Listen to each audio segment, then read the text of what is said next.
जय श्री कृष्णा प्रिय मित्रों, आपका स्वागत है कृष्णवाणी चैनल में। अगर आप सच्चे कृष्ण भक्त हैं तो कमेंट में लिखिए जय श्री कृष्णा और चैनल को अभी से सब्सक्राइब कर लीजिए। आज हम एक ऐसे प्रश्न पर चर्चा करेंगे जो हर सच्चे भक्त के मन में कभी न कभी उठता है। जो व्यक्ति भक्ति में हमेशा लीन रहता है वो व्यक्ति हमेशा दुखी क्यों रहता है, और जो व्यक्ति पाप और छल अन्याय के रास्ते पर चलता है वह सुखी और सफल क्यों दिखाई देता है। आज हम इस विषय पर चर्चा करेंगे। प्रिय मित्रों, एक बार की बात है, महाभारत का युद्ध से पहले अर्जुन का मन भारी था।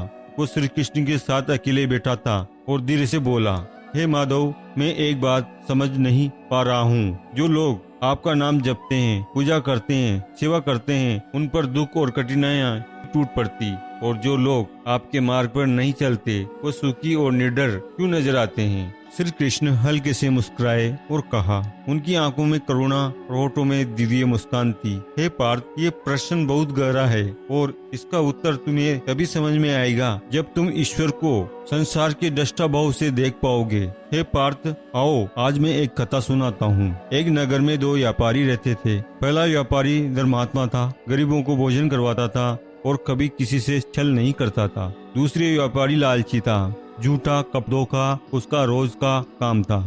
एक दिन की बात है, पहले व्यापारी के घर में और दुकान में आग लग गई और जलकर राख हो गई। वो खाली हाथ रास्ते पर आ गया, घर से बाहर निकल गया। उसी समय दूसरे व्यापारी को व्यापार में बहुत लाभ हुआ। उसकी चर्चा चारों तरफ दूर दूर तक फैल गई। लोग फुसफुसाने लगे, देखो, धर्म करने वाला दुखी है और पाप करने वाला सुखी है। लेकिन कुछ महीने बाद दूसरे व्यापारी को एक गंभीर बीमारी ने जकड़ लिया।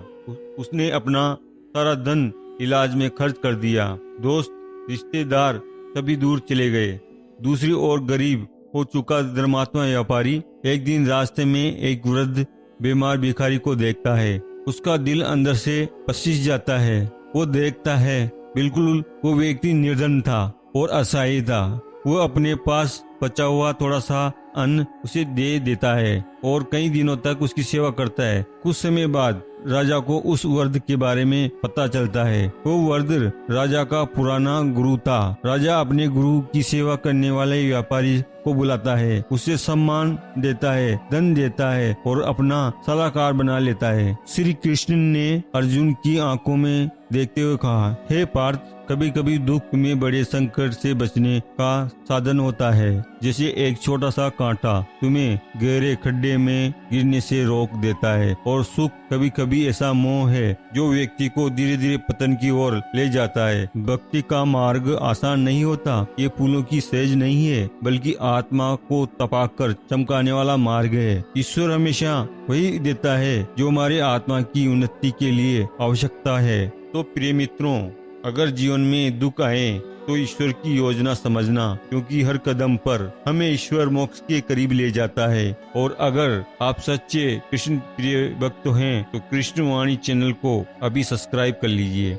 अगली वीडियो में फिर मिलेंगे, तब तक के लिए जय श्री कृष्ण।